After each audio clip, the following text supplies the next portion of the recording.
Good morning. On behalf of the Sun Belt Conference and its presidents and chancellors, its athletic directors, its football coaches, and especially the over 1,200 football-playing student athletes, I'd like to welcome everyone to the 2016 Sun Belt Conference Football Media Day. I know many of you were glued to your TV sets and other mobile devices last week for the Republican National Convention and all the speeches. And beginning tonight, we get to hear from the other side of the ticket and 4 more nights of speeches, but not before you get to listen to my remarks about the state of the Sun Belt Conference and my strong compassion for this conference. However, before I start, I feel compelled to provide you with this disclaimer. While I've listened to many of my conference commissioner colleagues' speeches during the last couple of weeks, I promise you that all my words, all my content are 100% my own. Yesterday, the Sun Belt football coaches and student athletes participated in a youth football clinic out at Joe Brown Stadium in East New Orleans in conjunction with the Allstate Sugar Bowl, the R&L Carrier New Orleans Bowl, and the New Orleans Parks and Recreation Department. I'd like to thank our coaches and our student athletes for their willingness to give up a Sunday to spend 4 hours with these young boys and girls, providing an experience that for many will last a lifetime. And at a time here in the state of Louisiana and throughout the country and the world when families and communities are mourning the loss of loved ones due to violence and hatred, the Sun Belt was proud to be able to provide some laughter, some smiles, and yes, some fun belt to these young boys and girls yesterday. Today's media day is being streamed live throughout the day on the SBC digital network, www.sunbeltsports.org, with various slashes and underscores, but I'm sure that we can navigate you to the appropriate link. As well as on ESPN3, watch ESPN for a 2-hour segment this afternoon from 1 p.m. to 3 p.m. Central Time. The Sun Belt has been on the cutting edge for the past several years, providing digital content to members of the media and Sun Belt fans around the world via all of the various social platforms. During the past 2 years, the Sun Belt has doubled its presence on Facebook, Twitter, and Instagram. And the SBC Twitter account, with no help from myself, has seen a 150% increase in followers during this time, the largest gain of any of the other 9 FBS conferences. And this past year, over 56 million minutes of SBC content was viewed on ESPN3 and Watch ESPN. The Sun Belt is committed to continuing this trend as we have added additional staff and resources for this upcoming season to provide even more content for our fans and members of the media. 2016 will be the 16th for the Sun Belt as a football playing conference. From this point forward, you will always know that the conference football was founded in 2001, thus just every year is the next year, so 16 and 16. My staff reminded me of that the other day when I asked, now, how many years has this been? 16 years. Being able to place its stake solidly in the ground alongside its neighboring FBS conference, the SEC. This season will be my 5th as the Sun Belt Commissioner, and as I reflect back on year 1, July 2012, and my first Sun Belt Media Day, the landscape of college football and conference membership was still reeling from the 2010 bombshell of Nebraska joining the Big Ten and the Pac-12 adding Colorado and Utah, and the subsequent additions by the SEC, ACC, and Big 12, and the domino effect it had on the Big East, Mountain West, Conference USA, WAC, and yes, the Sun Belt. Just 4 years ago at this time, the Sun Belt was in the early stages of replacing what would end up being 5 departing members. And under the leadership of our presidents and chancellors, what the Sun Belt has been able to do since then is simply remarkable, to say the least. Let's start with this event, Football Media Day 2012. We had this event at the Marriott Hotel on Canal Street here in New Orleans. We had a couple of meeting rooms to accommodate 30 credentialed members of the media. Our radio row on that day consisted of Jay Walker, Barry McKnight, and a couple of guys from Jonesboro who drove 7 hours to New Orleans to attend their first SBC Football Media Day, Joel Cox and Wally Jackson, calling themselves Red Wolf Roll Call and broadcasting via the internet. Well, Joel and Wally are now back for their 5th Media Day, broadcasting their show off of ESPN Jonesboro. And today, the Sunbelt Radio Row will be comprised of 11 stations broadcasting live throughout the Sunbelt Conference footprint. There are over 100 credentialed members of the media. And to be here in the Mercedes-Benz Superdome, now home of the Sunbelt Conference, and as I refer to it, the worldwide headquarters of the Sunbelt, has allowed us to claim this great city of New Orleans as SBC territory. And while we may not be as large as the SEC Media Day, you will see today that we have many of the same bells and whistles that has allowed this event to surpass many of our peer conferences. Yes, this event has come a long, long ways in 4 short years and has been instrumental in rebranding the Sun Belt, a new vibrant logo that symbolizes the bright future of the Sun Belt, a tagline that even Hillary Clinton is using in her campaign, "Together we rise." And it is much more than just a mantra or a slogan or a rallying cry.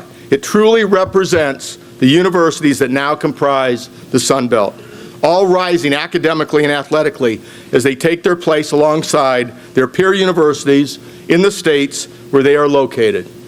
Yes, the Sun Belt and its football programs are totally recognized today and identified as being an integral part of major college football throughout this country. So let me continue with what the Sun Belt has accomplished during these past 4 years. And again, I must preface this to say that without the leadership, the guidance, the support of the Sun Belt presidents and chancellors and its athletic directors, none of this would have been possible. Day one, summer 2012, our first goal was to create a membership structure that established a footprint, that had geography attached, that tried to regain some of the reasons that conferences were first developed and first formalized and established. Rivalries, the ability for fans to travel from within schools. That was a big chore because we were faced with a pretty big footprint. But every step that we made and every decision that we made was predicated on establishing that footprint and protecting that footprint. And it was done not for any particular sport, but for all of our sports, and to provide our student athletes with greater transportation ease, to be back on campus more often, to reduce the travel, to reduce the number of missed class days. That was the purpose. It wasn't football driven, it wasn't basketball driven, it was student athlete driven. And last August, when we added Coastal Carolina as the final piece to that structure, we established a footprint and we established geography that will work for many, many years to come. And all you have to do is look at the map, and even though we stretch from Texas to North Carolina and Arkansas to Georgia, we've created a structure that again allows for ease of travel, at least in terms of the 2 sections and the 2 regions. And all you have to do is look at the map and you see two teams from Texas, 2 from Arkansas, 2 from Louisiana, 2 from Alabama, 2 from Georgia, and 2 from the Carolinas. It's perfect, it works, and we believe that in the long run, it will allow the Sun Belt to thrive and to grow and to prosper. While at the same time that we were building this footprint and establishing the geography, our university presidents and chancellors were committed to building their respective programs internally and on their own campuses. And as you travel to Sun Belt member universities today, you will see new facilities, you will see new stadiums, you will see new practice facilities, you will see academic learning centers, you will see new training rooms, you will see health and safety buildings and facilities for the benefit of our student athletes. There have been huge institutional financial commitments to building facilities. Along with that, university budgets have increased substantially over the course of the last 4 years. Tough decisions on college campuses today when higher education is facing such dramatic challenges and state legislatures are cutting and slashing higher ed budgets, that our presidents and chancellors and our athletic directors, via outside contributions and the impact of their donors, have been able to still grow their intercollegiate athletic programs. What we've seen in the last 4 years is a higher quality of coaches in this league. Some of it is because of the commitment that our universities have made across the board. We are hiring good quality, sound men's and women's coaches across the board. And with them, they're bringing student athletes that are better qualified, better socially well prepared to be ambassadors for their universities. Academic progress and graduation rates have skyrocketed in the Sun Belt Conference. While at the same time as we're growing our athletic programs, the academic programs are increasing in the Sun Belt Conference. Conference revenue, and there's been much written and said about conference revenues from the Big Five to our group of five. I'm proud to say that the Sun Belt conference revenues have multiplied by 10 in the past 3 years.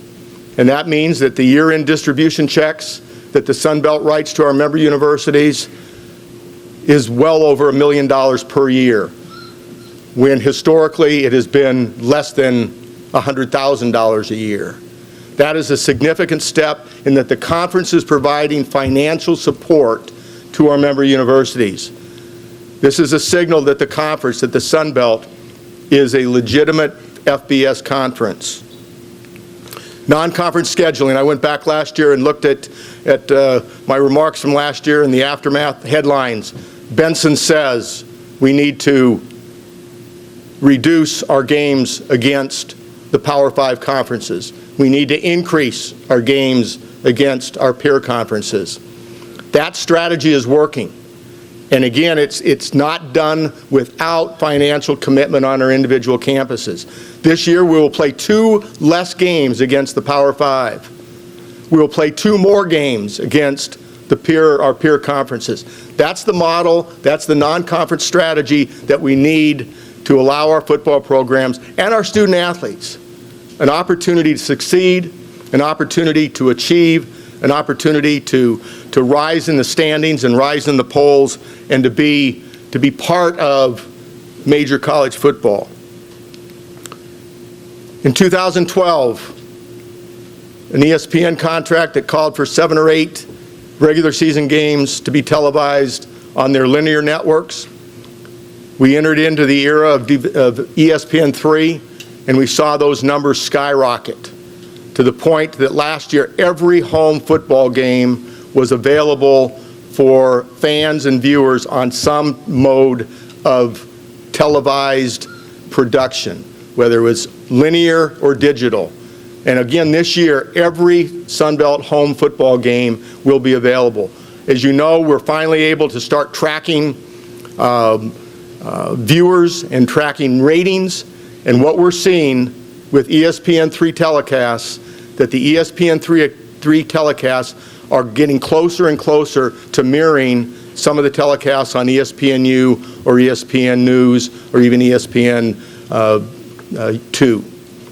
So we have been at the forefront of it. We've been the beneficiary of it, and it will continue to grow as our viewers become more and more knowledgeable, as they become more navigable. Our demographics, whereas before we're talking that this was a 16 to 24-year-old population, we're now seeing the older generation be able to navigate through the internet and to watch and view Sunbelt games. Today I was hoping to be able to have probably what would be the only major announcement, is that I was hoping to announce an additional over-the-air television agreement with a ESPN partner. We hope to have that finalized before the end of the week or early next week. That will call for an additional 10 Sunbelt football games this fall to be televised on a linear network and available nationwide via a cable system. That will cross over into the fall, the fall and the winter. That will incorporate men's and women's basketball. That will go into the spring. That will increase our viewership for Sunbelt baseball and softball via this new partner to be named later, so to speak. So exciting right there. Football bowls. You know, I've stood here now 3 years in a row and talked about how we needed to add another bowl. We went from 2 to 3. We went from 3 to 4. And last month we announced our 5th guaranteed bowl game in Tucson, Arizona. When you look at that dramatic increase in opportunities for our student athletes, it is dramatic, and it cannot be dismissed in terms of another signal and another indicator that the Sun Belt is growing and maturing and becoming a real player. All indicators, both institutional and conference success, are trending upward. In 2018, the Sun Belt will enter with the rest of our conference peers and have our first football championship game.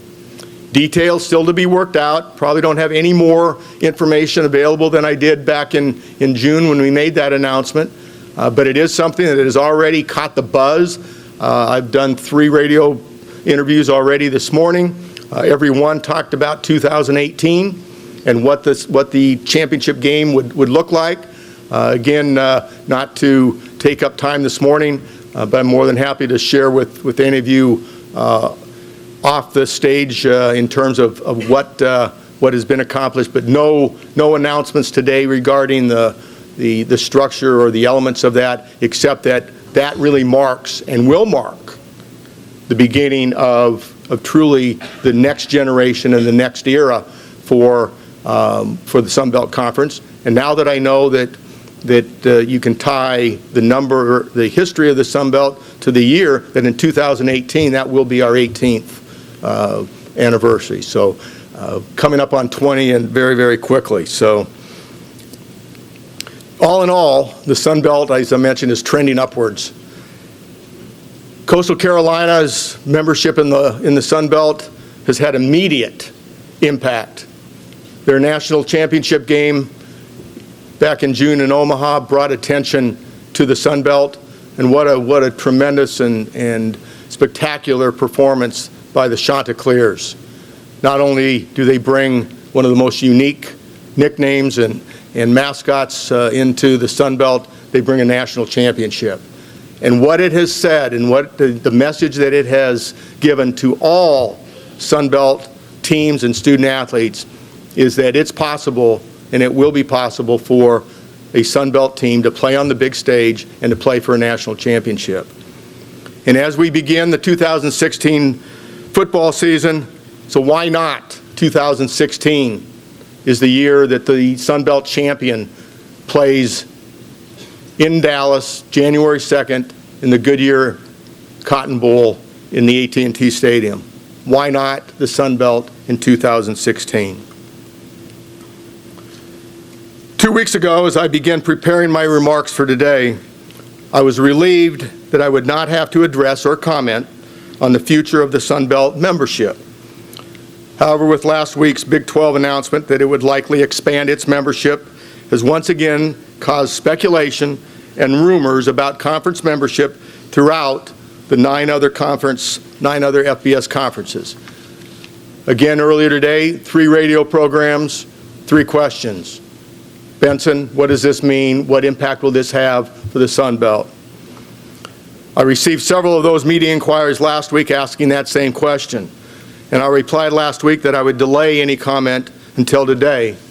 So here's my answer, here's my statement, and I truly hope that we can focus on 2016, what we know, what we can control, what we can achieve, and not get bogged down in speculation and rumors about conference membership.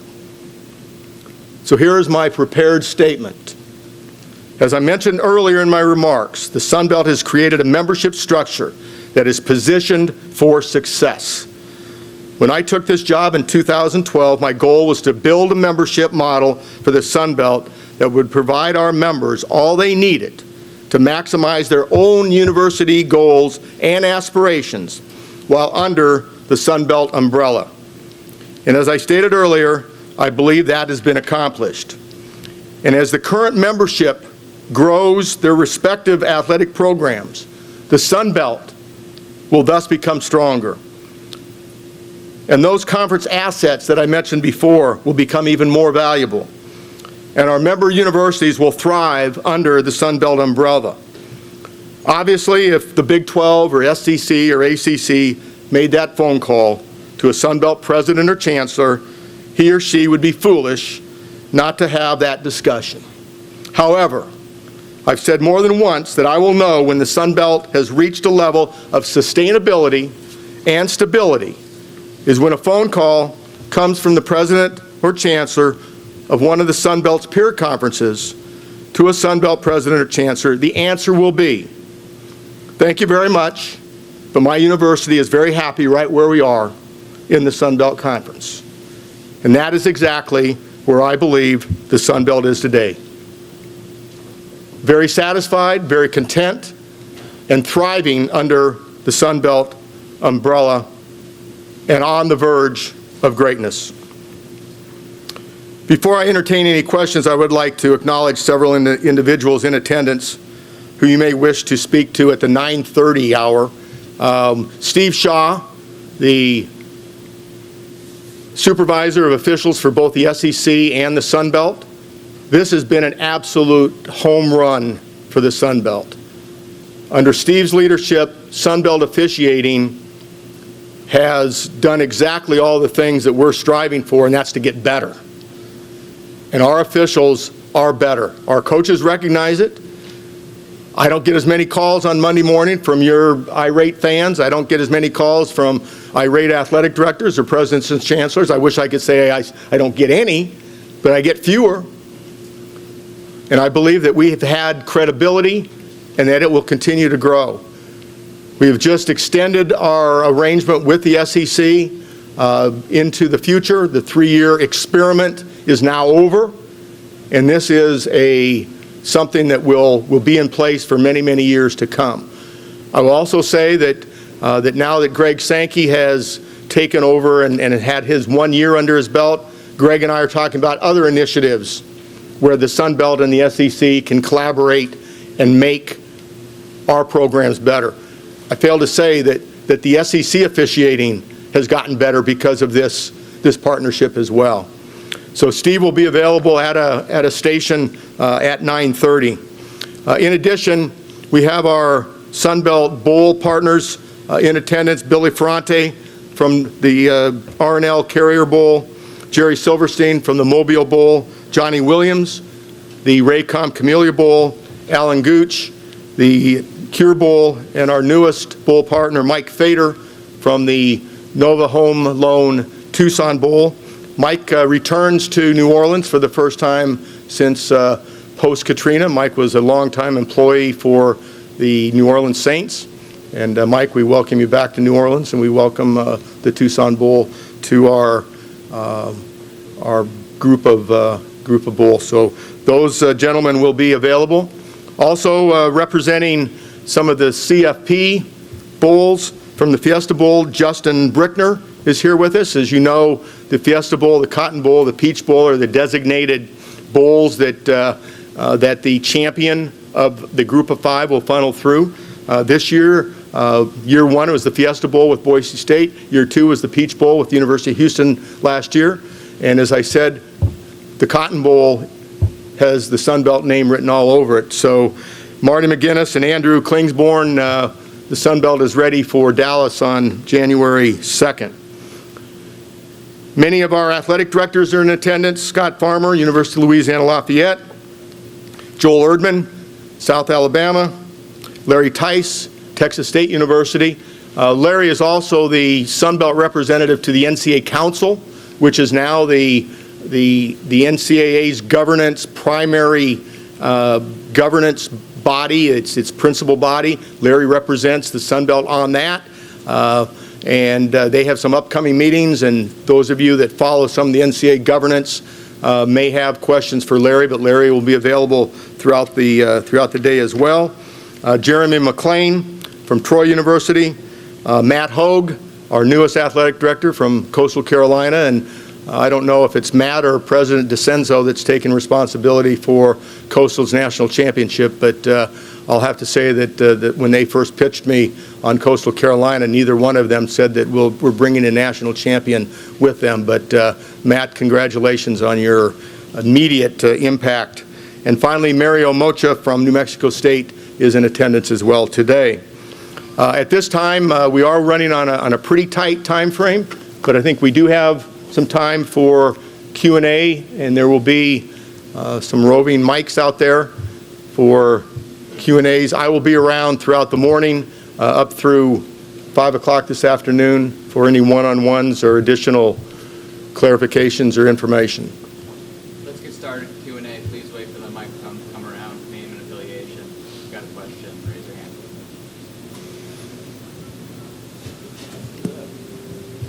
hand. Troy Schulte, Arkansas Democrat Gazette. Karl, you kind of touched on it, but what specifically do you think is different about the league now as opposed to 2012, where if some league does call, you have confidence that a school could say, thanks, but no thanks, like you said earlier? Troy, some of it is time, some of it is perseverance, some of it's continuity by our presidents and chancellors. And I mean, Tim Hudson is a good example. You know, 2012, he was just coming on board, the chancellor at Arkansas State. And I think that he now, along with other presidents and chancellors, have recognized the value of the Sun Belt. And we have, you know, Joe Savoy at UL Lafayette that has been part of the Sun Belt now for 10 plus years, and Nick Bruno at ULM, and of course Jack Hawkins at Troy. Presidential leadership has been a significant piece of that, I believe, Troy.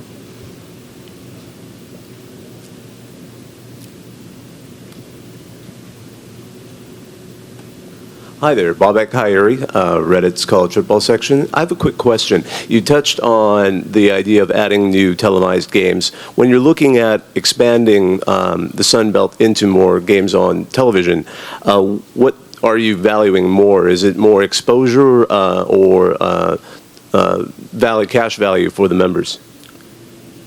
Probably more on the exposure side, Bob. And again, every one of those televised games, whether it's the 10 that'll be on ESPN or ESPN2 or ESPNU, or the 10 that will be on station to be named later, those will also be available via ESPN3 and Watch ESPN. So I mean, we're maximizing the opportunity for our viewers, whether it's in front of their television at home, the quote old-fashioned way, or it's via their various mobile devices. So I think that they can work together and that they can partner and companion very, very well together, and at the end of the day, maximize the overall viewership. Jeremy Wise, Dothan Eagle.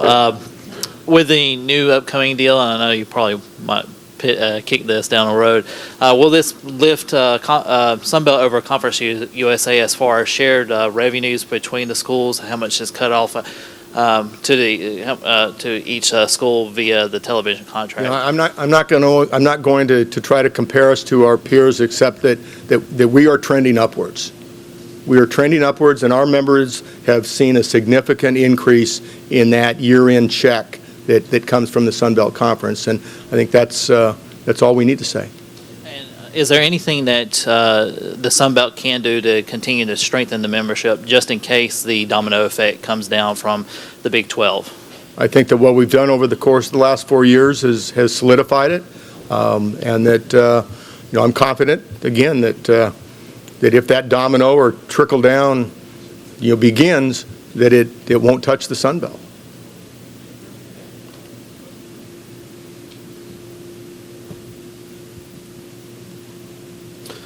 With regard to the championship game, what is it that's kind of, you know, from the outside, it seems like some of those things might not all be all that time consuming to kind of lay out, but I mean, what is it that's kind of holding up, kind of deciding some of those details? Is it the TV thing, or is it the fact that you have some time, so you guys are taking some time, or just kind of take me through that process, I guess, of where you're at?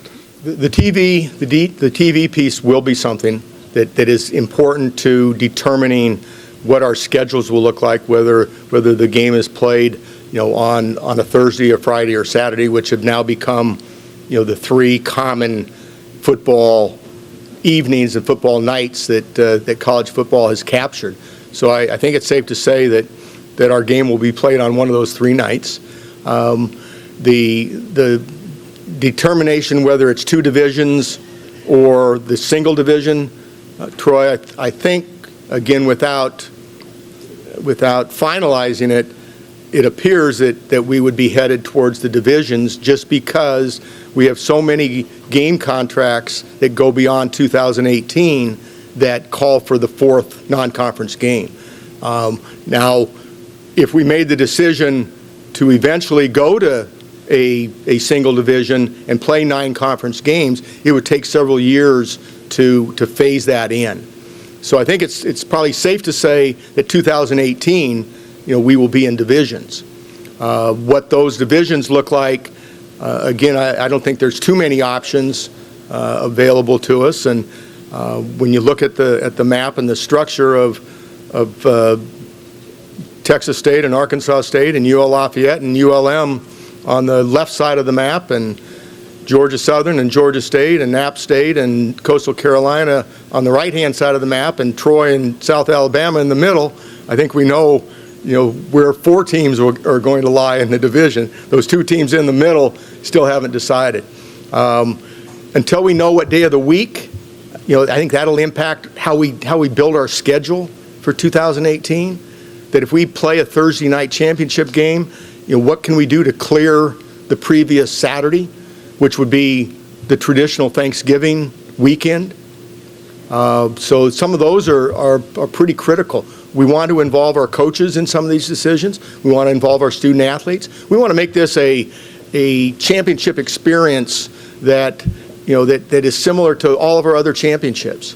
And yet it's going to be the one that has the most visibility and has the most attention and has the most national interest.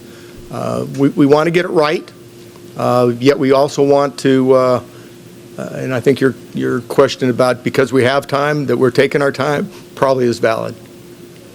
Justin McNally, WSFA. You talked about bringing in new bowl games and how big that is for the conference. Just a few years ago, how big has that bowl game been for this conference? It's been an absolute home run when both games have gone down to the last plays. Sun Belt winning one, the Mid-American Conference winning one. I think that we definitely have captured the Montgomery community with that game. Raycom has been a spectacular sponsor for it. The city of Montgomery has embraced it. So we couldn't have asked for more from Montgomery. And if any of our other games kind of new on the block, so to speak, Orlando, Tucson, Montgomery is a great model to use.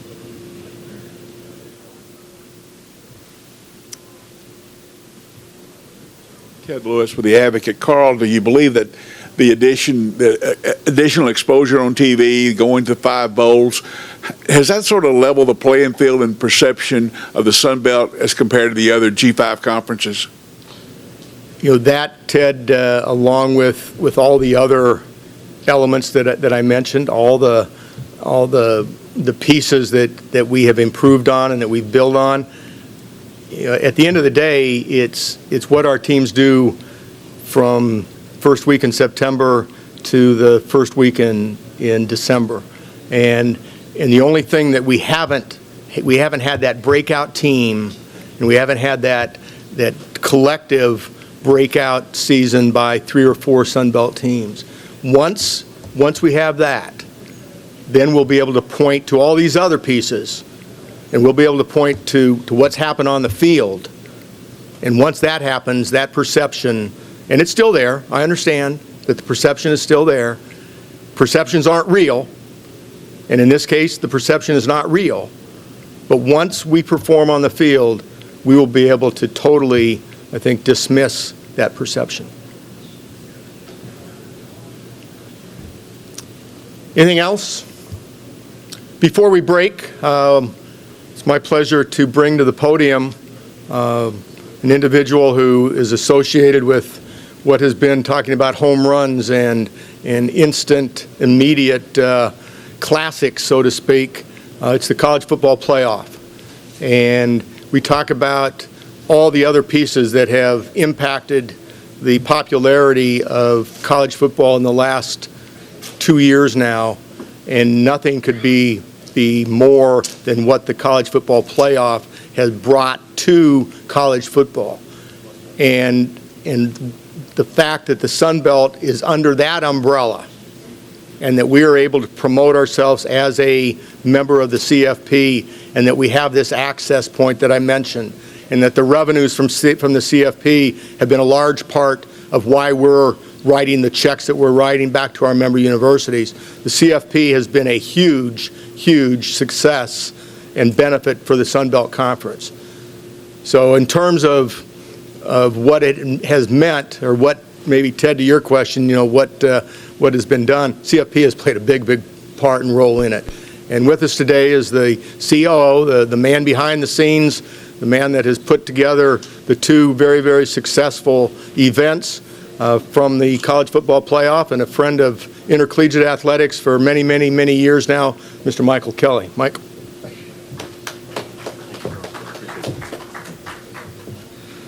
Thank you, Commissioner, and thanks for everybody here today. I'll be pretty brief because I know we've got a big schedule to attend to here with Sunbelt Media Day. But first of all, let me just congratulate Commissioner Benson and his staff on this setup here today. I think it's going to be a great day. It's very eye-catching, and truly all the bells and whistles are here. It's a first-class operation for the coaches and players that are here to be honored and recognized today. And I also want to congratulate the coaches and thank the coaches and players for their efforts yesterday at the clinic. That's just a great outreach by the conference and by the member institutions, and just very, very impressive. Just a couple nuggets and updates as we head into the 2016 season as it relates to the CFP. Number one, just kind of a reminder how we rotate amongst our New Year's Six Bowls as to who hosts the playoff semifinals. And this year, the semifinal host will be at the Peach Bowl, Chick-fil-A Peach Bowl, and then also at the Fiesta Bowl. So that's where on New Year's Eve this year we will host the two semifinals. As Commissioner Benson stated, if there's not a Sun Belt team in the playoff semifinals, the highest rated Group of Five champion will indeed rotate and be held in the Goodyear Cotton Bowl Classic this year. So that's where the highest ranked champion will indeed be. We've had a little turnover and some slight adjustments to our selection committee membership. No changes to our protocol and how we've done business. Been very, very happy with how that process has gone. But Jeff Long, who served as our chairperson for the first 2 years and did a commendable job and an outstanding job as a founding father of being a chair in that role and all that goes with it. He's still on the committee, but Kirby Hocutt, the athletic director at Texas Tech, will serve as our chairperson this upcoming year. We've also had a couple members kind of rotate off and a few new ones that have come on. We've designed it that really members will do a 3-year term, but obviously as we got started a couple years ago, we had some that did 2 years, some that did 3, and some that did 4, so we don't lose all that leadership and knowledge in one swoop, but we have had turnover for the first time by design. So Mike Tranghese, Mike Gould, and Pat Hayden have transitioned off of the committee, and coming in this year are Rob Mullins, the athletic director at the University of Oregon, Jeff Bauer, former coach at Southern Mississippi, Herb Duramity from formerly of Central Michigan University, and Lloyd Carr, former coach at University of Michigan, are now serving on our committee. And we had a meeting in the spring, and we have our preseason meeting coming up in a couple weeks, and then obviously they'll get started with their rankings full throttle in early November. A big thing for our group last year was selecting and identifying the national championship sites for 2018, 19, and 20. Commissioner Benson was instrumental in that process, as you might imagine, in helping us with site visits and selecting the sites. And as you might recall, as a reminder, in 2018, we will be going to Atlanta in the new stadium, Mercedes-Benz Stadium in Atlanta, which will be exciting, kind of the first mega event, if you will, from a national standpoint that will be held in the new facility. And you've also seen that Super Bowl and Final Four have closely followed our decision there. In 2019, we'll be going to the Santa Clara, where the Super Bowl was held last year, and moving it out west, which is a big deal. And then in 2020, of course, we're coming right back where we sit today at the Mercedes-Benz Superdome, coming back to New Orleans in 2020. So it'll be a really great cycle for us to kind of have it. So when you take a step back and look at those decisions, that'll mean that in the first 6 years of the CFP, we would have played the national championship game in 6 different states, and that's definitely by design. Part of the move to this system was to move this championship event throughout the country, and that's what we've done, and we continue to look for ways to grow this great sport. This upcoming year, the roads all end in Tampa. We were very excited about how we're working with I know there's some history with the Sun Belt Conference in Tampa, ironically, too, so that's kind of a neat tie.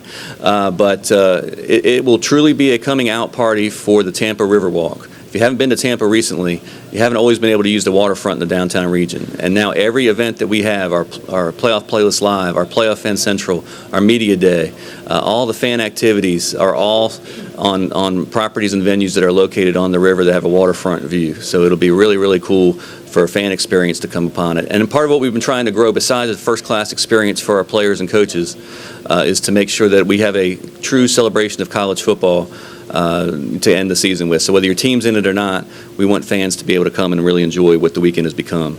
It will be spectacular. So circle your calendars for January 9th down in Tampa. It's going to be fantastic. And I'll close with this, and some of you have written about it before, and we appreciate it, and some of the people in here have been great supporters. But one other thing that we're very bullish on with the college football play, with all the success of the games and everything that's going on, is our College Football Playoff Foundation. In the BCS era, we didn't have the opportunity because we weren't an entity. We were just a rotating group of contracts with different bowl games to actually focus on and be able to give back to an initiative that was important to the commissioners as a whole. And now that we kind of established this a couple of years ago, the foundation has made its pet project and its key focus to be on education, of course, and with its cause brand being something called Extra Yard for Teachers. Our whole initiative is to inspire and empower teachers across the country to be able to help improve and bring praise to the education system here in the United States. And we've had amazing impact so far. As it relates to direct impact to classroom projects, we've donated over $2.5 million to projects throughout the country. That's included 5,700 different projects that have been asked from different teachers, and that's impacted over 600,000 students. We have a great partner to do that with a group called Donors Choose that allows us to inject dollars straight into communities and make those impacts right away.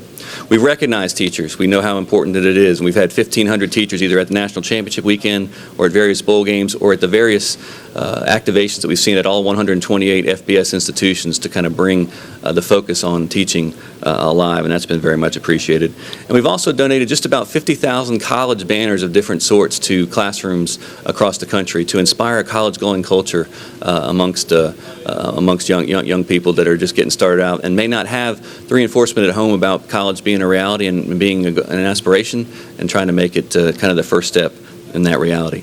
How do we do it? We do it because our commissioners dedicated and made the strategic decision to provide all of our licensing revenue directly to the foundational efforts. And that's just been fantastic. And since then, we've also gone out and tried to get partnerships with different bowls, with different corporations, and with individuals to kind of help contribute to the massive success that we've had so far. So it's off to a great start. It's only going to get bigger. There's a lot of materials over on your tables about the Extra Yard for Teachers initiative. We hope that you'll get involved in it. Our New Year's Six Bowls, all of them have been really hugely involved with it. All of the cities that host the National Championship game contribute at least $1 million into the effort to their local education system, which is huge, a huge opportunity there. And this year, the FBA and all 40-plus bowls that now exist across the country have agreed to also make Extra Yard for Teachers part of their activation programs as well. So this is something that we've really gotten behind and have made tremendous strides in just 2 years. And I'll close that you'll see materials. Just know that on September 17th through 24th, will be what we call Extra Yard for Teachers Week, and that's something that we've reached out to all 128 FBS institutions, worked directly with conference offices and with the different bowl games to find ways, and with our partner ESPN, to find ways to activate, particularly during those 2 weekends. We want it to be a cause all year long, but patches with coaches, on coaches' apparel, decals on the players' helmets, and then activations both on video boards and on recognizing teachers at each of the institutions will all occur during that 8-day period. So pretty much everyone can get involved in that. So please circle that and help raise the awareness for the great causes that take place then. I'll be around all morning because I know we want to get started with different things about questions we can have. If there's anything I can help you with as it relates to the College Football Playoff, please let me know. And thank you for your attention and for your support of the playoff in its first couple of years. And thank you, Commissioner, for the opportunity. Thank you. Thank you, Michael. I think I only forgot one introduction. That it's one of those that sometimes someone that is the closest to you forget. John Sudsbury and Austin Martin from the All-State Sugar Bowl, our next door neighbor here in the dome and down the way a couple hundred yards. So if you all want to see where the Sugar Bowl offices do all their work. It's just go west on the concourse and you can run into the Sugar Bowl offices. So we appreciate the relationship and the partnership that we've been able to establish with the Sugar Bowl as well. So with that, we will close. A reminder, Steve Shaw will be positioned in the back at one of the stations in the back for the next 30 minutes. And I think we're on schedule. So again, appreciate your time and your being here today. Thank you very much.